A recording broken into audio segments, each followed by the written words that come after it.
President Bola Tinubu will depart from Abuja on Monday to attend the G20 summit in New Delhi, India, from September 9 to 10. Ajuri Ngelale, presidential spokesperson, says Nigeria is exploring G20 membership after assessing the potential risks and benefits. South Africa is the only African member among the world's top 20 industrialized nations. During the summit, President Tinubu will participate in the Nigeria-India Presidential Roundtable and Business Conference, aiming to attract global investment and discuss his renewed hope agenda for economic reform. He will also hold private meetings with industrialists and world leaders to strengthen economic partnerships. The president is joined by key cabinet members for the G20 summit in India, including the ministers of foreign affairs, finance, communications and industry, and will return to Nigeria after the summit. Let's discuss more on this with Dr. Sam Amadi, a RISE analyst. Thank you indeed for coming to this night, Dr. Amadi. Thank you. Now, Nigeria is only exploring membership of the G20 summit. What are our chances anyway? Well, we do have chances. I mean, it depends also on how member nations think about us. So the 19 states and the EU, many of them could be said to be close to us. South Africa is struggling with Nigeria for dominance of the African economic continent. So I don't think it's a far-fetched dream. But again, is it the most important thing? Again, back to the fact, one of the stories earlier in the week says the plan to go with about 20 or more business leaders. And the idea was that, look, this is all about finding investment. My sense, when I was in foreign affairs, advisor in foreign affairs under Yaradua, we had a summit in India, Africa-India summit. So these summits do not present opportunity for the kind of twining that maybe the president's team think around. You know, they talk about they want a lot of private sector financing. They want us to, India is a bigger economy than Russia. India's auto industry is the third largest in the world and the fourth in terms of valuation. But the key point is, if you think about how India got here, India didn't just go to summits. The Indian government smartly got into a partnership with Suzuki and structured in a manner that that partnership created a transfer of technology and went around rentier. So it's not a case of signing an agreement between Mohata, the Indian company, and Suzuki, but government now giving Suzuki guaranteed post-event rent. And then Suzuki focused on improving the capacity of the Indian auto company to grow. So the whole idea is that this is not about going to summits and looking for investors. No. The critical thing is first to look at the names mentioned. They just cover the whole map.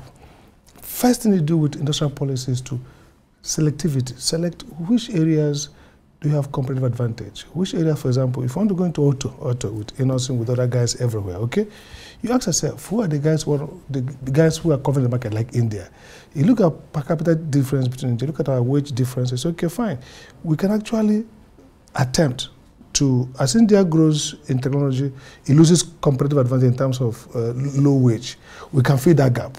So you now go into some strategic partnership in a way that you can quickly ramp up capacity. So it's not something for summiting. It's actually something for strategic thinking, selectivity, roadmaps, and you diagnose. Exactly. You don't just come up. You say, look, because several of these interventions fail. I'll give you an example of the ones who participated. So, now, Dr. Amadi, Dr. I need to butt in. Now, it's beginning to look like President Tinubu is aiming to adopt the strategy that the former President Olusegun Obasanjo used, traveling from nation to nation, trying to woo investors. So, what are you saying, that this is not going to work in this context? He failed. I mean, with all due respect, President Obasanjo's period saw GDP growth, so most cases 7% to up to 9% in a few, maybe half a decade. But we didn't see any industrialization. So we are in Transcorp right now. Transcorp was a borrowed idea from Korea's showballs. The showballs did better because the showballs were what we call export discipline. The R&D, the structure, the political settlement, the structure around ownership control were worked out well, so that when the states, the Korean government, chose winners, as we say in technical language. They ensured that there were deliverables that are trackable. So whereas, for example, we give aviation fund to support aviation. We had cabotage fund. We had a fund for marine to build ships. It failed. The likes of Ozobiaga got windfall. But the key thing is that if you don't first do a structure that's based on strategy, the economic development is a strategic work. First, like I said, where are we best suited to go in? Where do we have competitive advantage in terms of wage difference? Who are the guys who want to offset in that market so that we have exportable product? What are the globally tradable commodities that are dynamic that we can fill into using advantage of low wage? These are the critical thinking that go into selecting. Then you now look at the map and say, which of these companies globally can we come and what kind of incentive can we give them? So that it's not just a case of saying, oh, romanticizing it. We'll go to summit and bring down everybody see that. That's how it is done. So we got this Transcorp Corporation as the idea of these big groups in Korea that drove Korean economic development from General Park up until maybe a couple of. Okay. So we failed because we were not structured. So my worry about this summit is that look, none of the countries, whether it's Bangladesh with textile, how they did it, strategic partnership with leading companies and structured in a way that they deliver technical capacity and improvement without the rentier, the corruption and state capture that happens.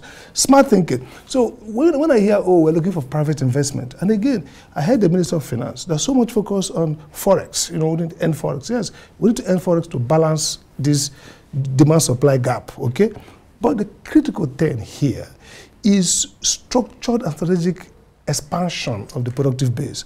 And that goes with sitting down at home and thinking, not just about, say we're looking for investors to come. No, that's not the way to go. Okay. First, get the plans well. Now, you're suggesting that we put our acts together at home, the home base. The plan. And the plan tells you who to go to. Not other countries will help you. But in this case now, because this conversation is not going to make the president change his mind tonight. No, he should go. So in this case, now that he's going, sure. what should be the line of conversation? Okay. What line of conversation would you suggest the president should be pushing to investors when he meets them in India? First is that this is a summit around global economic governance, okay? One word family. So usually this is not a place for technical development work. You go there signaling a return. Nigeria is big, whether it's true or not for us, let's leave that one. Secondly, you go there, deal with heads of states, and then with some strategic business leaders in terms of assurance around rule of law, governance, security. We're ready for business. The only problem is that the optics doesn't look well.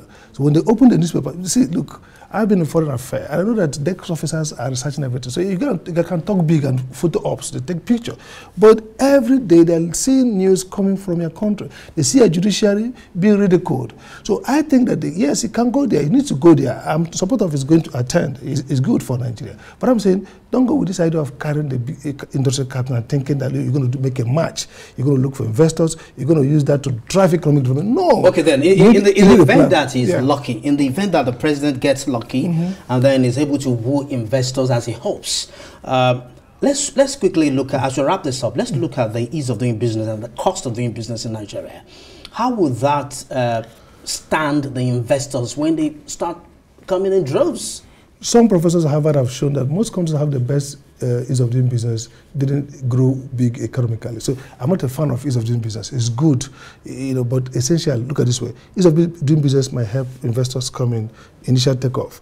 But the real thing that grounds them is profitability. Nigeria has a good return on investment, but all these security issues and that's cost of doing business, the profitability. Yeah, profitability. Yeah. But again, the key thing for us is that businesses can come and do well, but doesn't return to economic development. I think we've been doing more like a supermarket kind of economic management. Supermarket, so goods are there, people buy it. We should be doing the type that East Asians did, the one of transformation, of expansion of frontier, so that even domestically we have the population to first start our growth internally and then spur out export. That's how India, China, big countries, start first leveraging on their population and size. So the indigenous, exogenous factor, the one that's at home, you maximize that, and then you spur out into export. So there's too much focus on what are the foreigners thinking. Build this infrastructure, build the software, the hardware, create a plan that is sensible. And a sensible plan today must be a plan that tells you which of these big guys can you displace. And to displace them, you look at the product they're doing, and the one that you have advantage to produce cheaper, and then you displace them in terms of cost, and they corner a market. Taiwan did it, Bangladesh did it, India did it. Every country has done it. Must first strategically define an area it can enter, expand, using its low wage factor, go in there, muscle them out, because as much as they develop, they exit competitiveness. You feed that space, you become more competitive because your cost is low, and you improve your quality. So it's almost the same thing. Why should we go to buy from India when Nigerian auto is cheaper and equivalent in quality? That's how you grow. So he should go there, but let us stop this idea of supermarket economy. Okay, we just go there. Investors come. Right.